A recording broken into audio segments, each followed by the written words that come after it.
Oh boy, do I have a special treat for you guys. Legendary investor Charlie Munger just gave a rare sit-down interview, which is the first new Charlie interview I have seen in years. You're going to want to stick around to the end of this video because Munger covers how you should be investing if you want to become incredibly rich. Let's get into it. In our Costco episode, we started with the joke at one of the Berkshire meetings probably 10 years ago. Warren told the joke about you were on a plane being hijacked and the hijackers gave you one final request and you said you'd like to give your speech on the virtues. Tired of me, kind of reminding you of me. Yeah. And he said, me first. We were hoping, could you give us your speech on the virtues of Costco? No, Warren was kidding me for being so repetitive on the subject, but there aren't many times in a lifetime when you know you're right and you know you have one that's really going to work wonderfully. Maybe 5, 6 times in a lifetime you get a chance to do it. And people do it 2 or 3 times early, all go broke because they think it's easy. In fact, it's very hard and rare. What was it about Costco that made you realize this is one of those few moments in a lifetime?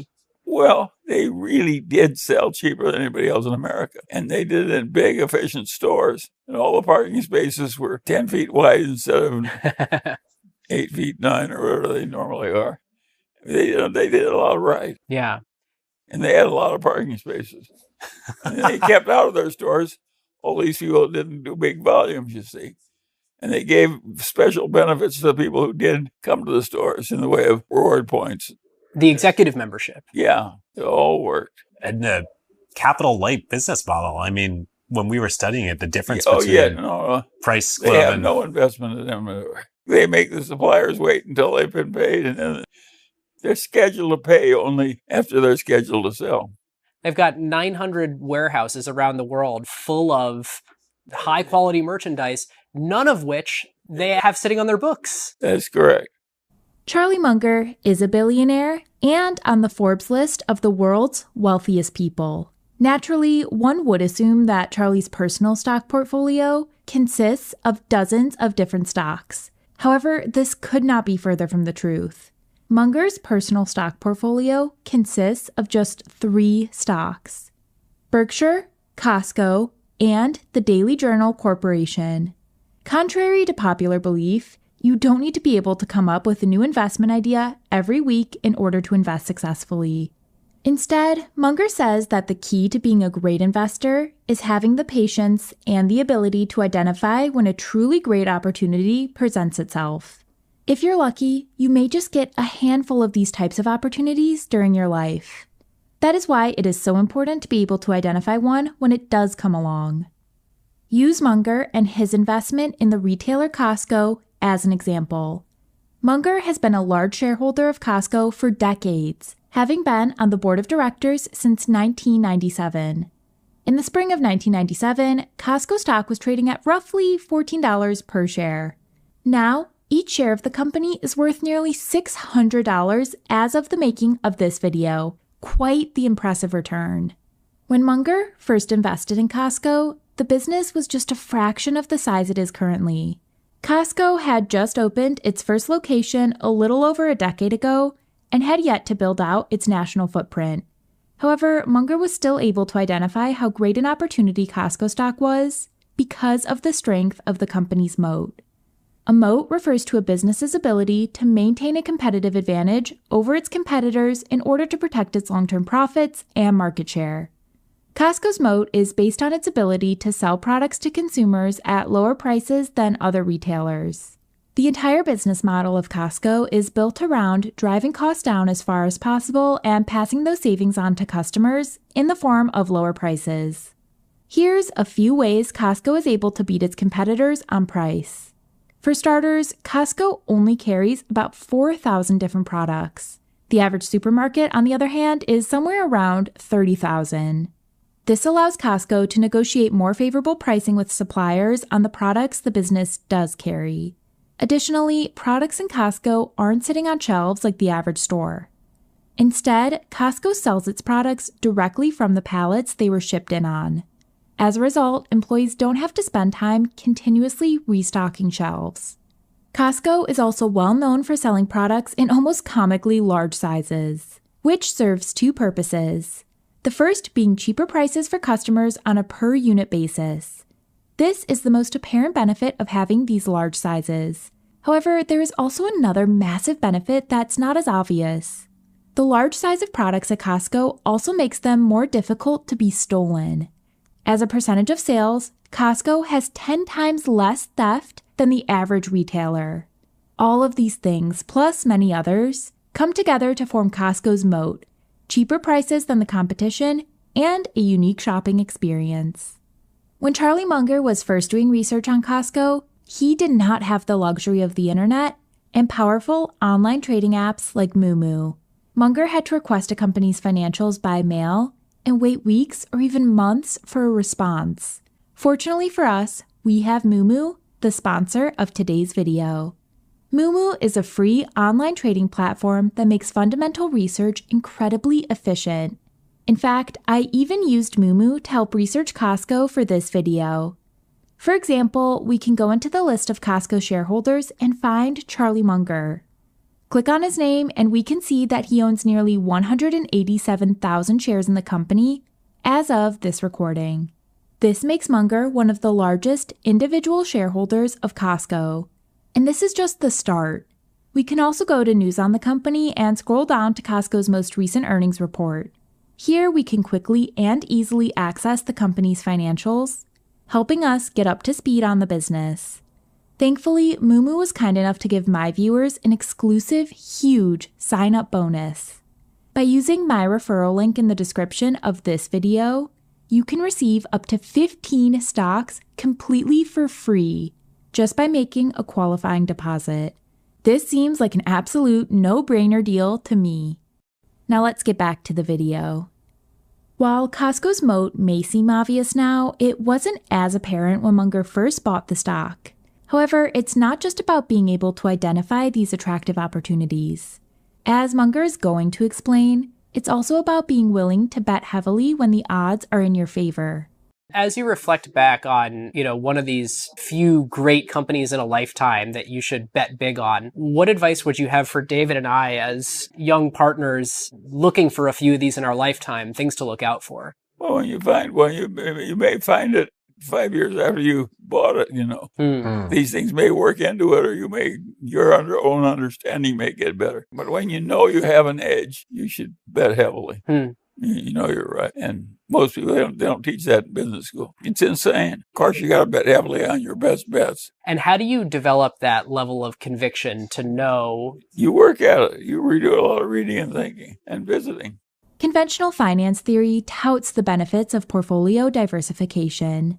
The thought being that if someone owns a variety of different investments, the winners will help offset the losers and the combined result should be all right. According to Charlie, this approach to investing is foolish.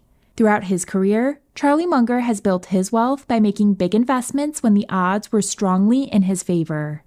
And this approach has worked wonders. In fact, prior to joining forces with Warren Buffett at Berkshire Hathaway, Munger ran his own investment fund. During that fund's 14-year tenure, it generated annual returns of a whopping 19.8%, while the Dow Index had a return of just 5%. These returns were generated in large part due to Munger's willingness to take big swings when the odds were in his favor. Even today, Charlie still has roughly 90% of his entire family's wealth in just one stock, Berkshire Hathaway. As vice chairman of Berkshire, Munger's philosophy of taking big swings when you get a great opportunity is a critical part of the investing strategy at the company. Despite Berkshire Hathaway's more than $750 billion market cap, over 50% of its stock portfolio is concentrated in Apple stock. Berkshire was able to acquire 915 million shares in Apple between the years 2016 and 2018 at a PE ratio of just 15 times. An absolute bargain of a purchase, considering Apple's current PE ratio is over 30 times as of the making of this video. It's important to understand why this opportunity existed in the first place.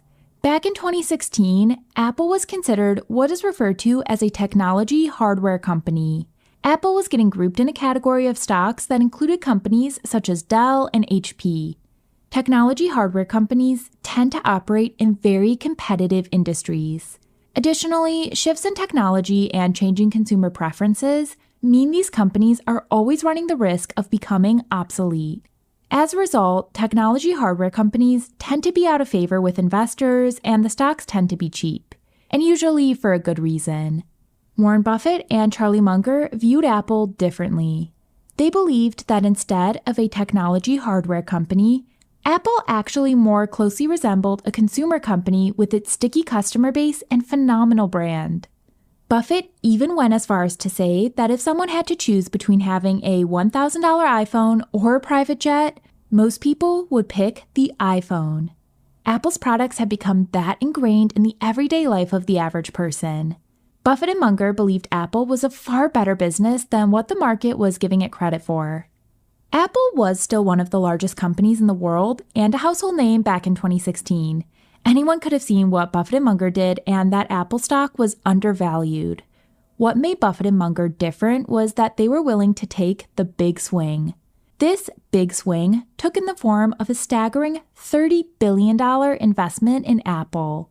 This was Berkshire's largest ever investment and represented a meaningful portion of Berkshire's stock portfolio. This big swing resulted in a home run, generating nearly $150 billion in investment gains for Berkshire.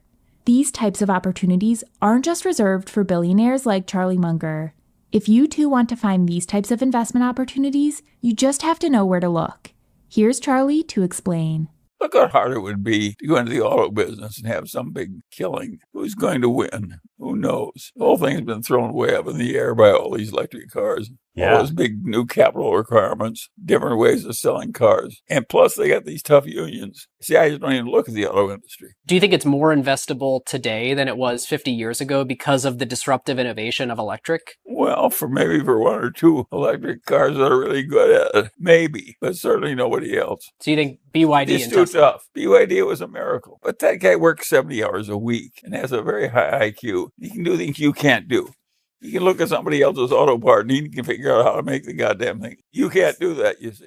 There's been a lot of discussion about Berkshire's investments in the Japanese trading houses. Well, but that is a no-brainer. Something like that, if you're as smart as Warren Buffett, maybe 2-3 times a century, you get an idea like that. The interest rates in Japan were 0.5% per year for 10 years. And these trading companies were really entrenched old company. And they had all these cheap copper mines and rubber plantations. And so you could borrow for 10 years ahead all the money and you could buy the stocks and the stocks paid 5% dividends. So there's a huge flow of cash with no investment, no thought, no anything. How often do you do that? You'll be lucky if you get 1 or 2 a century. The only way you could get it was be very patient and just pick away at little pieces at a time. It took forever to get $10 billion invested. But it was like having God just opening a chest and just pouring money into it. It was awfully easy money. The key to successful investing, according to Munger, is to find investment opportunities that he describes as no-brainers. By no-brainers, Charlie means investments that are so obvious, it doesn't require luck or some amazing amount of intelligence for it to work out in your favor. These types of no-brainer investments can take many different forms. While Munger is widely known for his ability to invest in the stock market, he actually made his first large sums of money by doing real estate deals. In the 1960s, Charlie was a lawyer based in Los Angeles, California. Munger's first project was brought to him by one of his clients. Charlie was doing the work for a client, and in typical Charlie fashion, he couldn't keep himself from giving out business advice. The client's grandfather owned a property near a large university in the area. The family didn't think they had any use for the property and wanted to sell it. Munger was set to handle the probate settlement, but had seen that due to the rapid population growth in Los Angeles at the time, real estate developers were getting extremely wealthy. Munger ran the numbers and realized that the current value of the property, plus the cost to develop the apartments, was just a fraction of what the building could be sold for at the end of the project. Charlie recommended to his client that instead of selling the property, they convert the building into apartments. Munger even went in with them on the deal as he knew it was a no-brainer opportunity.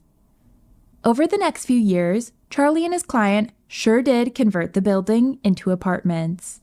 Slowly but surely, the building got leased up with tenants. Once the building was full of tenants, Charlie and his client sold it and made a fortune. They turned their original $100,000 investment into over $500,000. After factoring in inflation, this comes out to a staggering $4.6 million in today's money. While it's probably fair to categorize Charlie Munger as a genius, you don't have to have an IQ of 160 to see why this investment had an extremely high likelihood of working out. Charlie will be the first to admit that opportunities like this one were likely more plentiful when he was younger. However, if you follow the principles laid out by Munger in this video, there is a high likelihood that you will be able to do very well for yourself and your family.